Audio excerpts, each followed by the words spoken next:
আসসালামু আলাইকুম। পৃথিবীর যে যে প্রান্ত থেকে দেখছেন, যেখান থেকে দেখছেন, সবাইকে সালাম ও শুভেচ্ছা জানাচ্ছি। আসসালামু আলাইকুম। সো আসুন আজকে আমরা দেখি যে জঙ্গি ইনুস কেন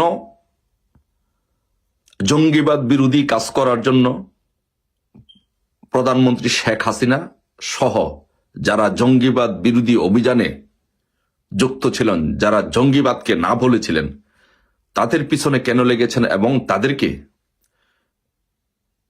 কেন শেষ করে দেওয়ার চেষ্টা করা হচ্ছে। কেন এই জঙ্গি ইনুস, যারা জঙ্গি বিরোধী কাজে সবসময় অ্যাক্টিভ থেকেছেন এবং জঙ্গি বিরোধী অবস্থান নিয়েছিলেন, কেন তাদেরকে এই জঙ্গি ইনুস তাদেরকে শেষ করে দিতে চাচ্ছেন। এর অন্যতম কারণ হচ্ছে নাম্বার ওয়ান, সেটি হচ্ছে যে যদি শেখ হাসিনা সহ যারা জঙ্গি বিরোধী অভিযান চালিয়েছিলেন তাদেরকে যদি বাংলাদেশ থেকে শেষ করে দেওয়া যায়, তাহলে এই জঙ্গি ইনুস বাংলাদেশে সে যে আইএস এর যে এজেন্ডা নিয়ে আসছে সেই এজেন্ডা বাস্তবায়ন করতে পারবে এবং বাংলাদেশে জঙ্গিবাদ প্রতিষ্ঠিত করতে পারবে। এই জন্য জঙ্গি ইনুস মাননীয় প্রধানমন্ত্রী শেখ হাসিনার পিছনে লেগেছেন এবং শেখ হাসিনা সহ যারা জঙ্গি বিরোধী অভিযানে অ্যাক্টিভ ছিলেন তাদেরকে শেষ করে দিতে চাচ্ছেন। বাংলাদেশে 2001 সাল থেকে 2006 সাল পর্যন্ত আপনারা সারা বাংলাদেশে দেখেছেন যে বাংলাদেশ ছিল জঙ্গিবাদের অভয়ারণ্য। বাংলাদেশে 63টি জেলায়, 64টি জেলার মধ্যে 63টি জেলায় একসাথে জঙ্গি হামলা হয়েছে, বোমা ফুটেছে। বাংলাদেশে জঙ্গিবাদীরা 10 ট্রাক অস্ত্র এনেছিল এই জঙ্গিবাদ প্রতিষ্ঠিত করার জন্য। বাংলাদেশে প্রতিষ্ঠিত জঙ্গি গ্রুপগুলোর মধ্যে হুজি, যেটা হরকাতুল জিহাদ, জেএমবি, লস্করে তৈয়বা, জোশে ইসলাম সহ এই বড় বড় জঙ্গি গোষ্ঠীগুলো বাংলাদেশে 2001 সাল থেকে 6 সাল পর্যন্ত তাদের কার্যক্রম নির্দ্বিধায় বাংলাদেশে করতে পেরেছে। এই জঙ্গিবাদের কার্যক্রম 2009 সাল পর্যন্ত এটা বাংলাদেশে চলমান ছিল। যখন 2008 সালে নির্বাচনের পরে বঙ্গবন্ধু কন্যা যখন ক্ষমতায় আসলেন, তখন উনি বাংলাদেশকে জঙ্গিবাদ মুক্ত ঘোষণা করেন। উনি জঙ্গিবাদের বিপক্ষে অবস্থান নেন এবং জঙ্গিবাদকে না বলে বাংলাদেশে জঙ্গিবাদের বিরুদ্ধে যুদ্ধ ঘোষণা করেন। এখন এই কারণে এই জঙ্গি ইনুস, সুৎখুর মহাজন ফ্যাসিস্ট ইনুস তখন থেকেই জঙ্গিদের সাথে সম্পৃক্ততা তার বেড়ে ওঠে। জঙ্গিরা তখন তার আশ্রয় নেয় যে কিভাবে বাংলাদেশ থেকে শেখ হাসিনা সহ যারা জঙ্গি বিরোধী অবস্থান নিয়েছে তাদেরকে বাংলাদেশ থেকে বিতাড়িত করা যায়।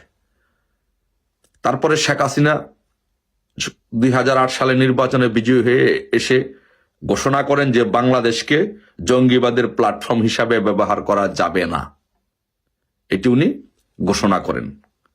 এবং উনি আরো ঘোষণা করেন যে দক্ষিণ এশিয়াতে, শুধু বাংলাদেশ নয়, দক্ষিণ এশিয়াতে সম্মিলিতভাবে এই জঙ্গিবাদকে মোকাবেলা করতে হবে। যার জন্য শেখ হাসিনা আসার পর এইসব যত জঙ্গিবাদী কার্যক্রম আছে, এই জঙ্গিবাদী কার্যক্রমগুলো বাংলাদেশ থেকে বন্ধ হয়ে যায়। যখন এই জঙ্গিবাদী কার্যক্রমগুলো বাংলাদেশ থেকে বন্ধ হয়ে যায়, তখন এই জঙ্গিবাদী চক্রগুলো, যাদের যে নেটওয়ার্ক আছে, সেই নেটওয়ার্কগুলো এই জঙ্গি ইনুস, সুৎখুর মহাজন ইনুসের সাথে যোগাযোগ শুরু করেন। এবং এই জন্যই আজকে এই সুৎখুর মহাজন ইনুস জঙ্গিদের উপরে ভর করে, জঙ্গিদের সাথে থেকে জঙ্গিদের উপরে ভর করে, জঙ্গিদেরকে ব্যবহার করে বাংলাদেশকে শেখ হাসিনা সরকারের পতন নিশ্চিত করে বাংলাদেশে এক জঙ্গিবাদের অভয়ারণ্যে পরিণত করেছে। ব্রিটিশ হাই কমিশনার যে ছিলেন, সাবেক যে ব্রিটিশ হাই কমিশনার ছিলেন জেমস এফ মরিয়াটি, উনি উইকিলিক্সে কিন্তু এই শেখ হাসিনার জঙ্গি বিরোধী অভিযানের প্রশংসা করেছেন এবং বলেছেন যে বাংলাদেশ থেকে জঙ্গিবাদ বিতরণের জন্য শেখ হাসিনা সরকার, আওয়ামী লীগ সরকার কিভাবে কাজ করেছেন, সফলতার সহিত কাজ করেছেন। উনি জেমস এফ মরিয়ার্টি এটার উইকিলিক্সে এটার প্রশংসা করেছেন। আপনারা দেখেছেন একজন ব্রিটিশ হাই কমিশনার আনোয়ার চৌধুরীর উপরে সিলেটের শাহজালাল মাজারে জিয়ারত করতে যখন গিয়েছিলেন তার উপরে কিভাবে হামলা করা হয়েছিল। এর কি বিচার হয়েছে? বিচার হয় না। এরকম বাংলাদেশে বিএনপি জামাত আমলে যে জঙ্গিদের উত্থান হয়েছিল, অসংখ্য জঙ্গি হামলা হয়েছিল, কিন্তু আওয়ামী লীগ সরকার যখন ক্ষমতায় আসছে, যখনই কোনো জঙ্গি মাথা চারা দেওয়ার চেষ্টা করা হয়েছে, তখনই তাদেরকে একদম মূল উপড়ে ফেলার চেষ্টা করা হয়েছে। যেমন আমি দুটি ঘটনা বলি, যে হোলি আর্টিজানে যে ঘটনা হয়েছিল এবং রংপুরে যে জাপানিকে হত্যা করা হয়েছিল, এই দুটি হত্যার পরে কিন্তু জঙ্গিদেরকে একদম সমূলে উৎপাটন করার সিদ্ধান্ত হয় এবং একদম তাদের সমূলে একদম তাদের ধ্বংস করে দেওয়া সকল কার্যক্রম হাতে নেওয়া হয়, তাদের বিরুদ্ধে একদম জিরো টলারেন্স ঘোষণা করা হয়।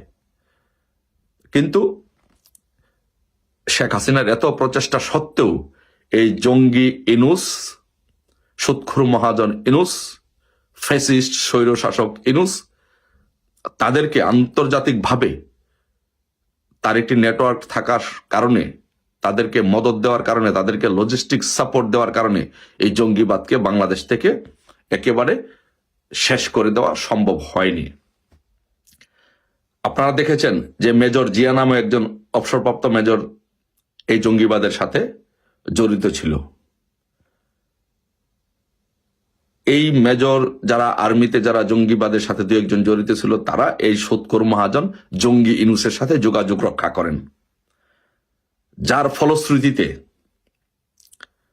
এই 5 তারিখের পরে জঙ্গি ইনুস বাহিনী তারা ক্ষমতা দখল করে সকল জঙ্গিদেরকে বাংলাদেশে কোনো আইন আদালত নিয়ম কানুনের তোয়াক্কা না করে সারা বাংলাদেশ থেকে এই জঙ্গিদেরকে ছেড়ে দেন। এখন বাংলাদেশের প্রতিটি জায়গায়, বাংলাদেশের প্রতিটি ইঞ্চি হচ্ছে জঙ্গিবাদের আস্তানা। এই জঙ্গি ইনুস, সুৎখুর ফ্যাসিস্ট স্বৈরশাসক ইনুস বাংলাদেশকে একটি জঙ্গি আস্তানাতে পরিণত করেছে। যেখানে বাংলাদেশে কমিউনাল হারমোনি প্রতিষ্ঠিত হয়েছিল, সেখানে আজকে বাংলাদেশে একটি জঙ্গি রাষ্ট্রে প্রতিষ্ঠিত করা হয়েছে। এই সরকারের উপদেষ্টাদের মধ্যে প্রশিক্ষিত জঙ্গি ঢুকে পড়েছে। এই সরকারের মধ্যে প্রতিষ্ঠিত জঙ্গির অবস্থান, যেখানে যে সরকারের মধ্যে প্রতিষ্ঠিত জঙ্গি, প্রশিক্ষিত জঙ্গিরা রাষ্ট্র পরিচালনার দায়িত্ব নেয় এবং দায়িত্বে থাকে, সেখানে বাংলাদেশ থেকে জঙ্গিবাদ আরো মাথা চাড়া দিয়ে উঠবে এবং জঙ্গিবাদ প্রতিষ্ঠিত হবে। সেই জন্য এই বাংলাদেশকে জঙ্গিবাদের হাত থেকে মুক্ত করতে হলে, বাংলাদেশকে জঙ্গিবাদ থেকে মুক্ত করতে হলে এই জঙ্গি ইনুস, খুনি ইনুসকে হটাতে হবে। বাংলাদেশের মানুষ আজকে জেগে উঠেছে এই জঙ্গি ইনুসের বিরুদ্ধে। পাশাপাশি আন্তর্জাতিক বিশ্ব আজকে বুঝেছে, মার্কিন যুক্তরাষ্ট্র সহ ভারত সহ অন্যান্য দেশগুলো বুঝেছে যে এই জঙ্গি ইনুস দিয়ে জঙ্গি দমন বাংলাদেশে সম্ভব নয়। তাই অচিরেই এই বাংলাদেশ থেকে জঙ্গিবাদের পতন হবে, জঙ্গি ইনুসের পতন হবে, জঙ্গি ইনুসের দিন শেষ, শেখ হাসিনার হবে বাংলাদেশ। জয় বাংলা, জয় বঙ্গবন্ধু। সবাই ভালো থাকবেন।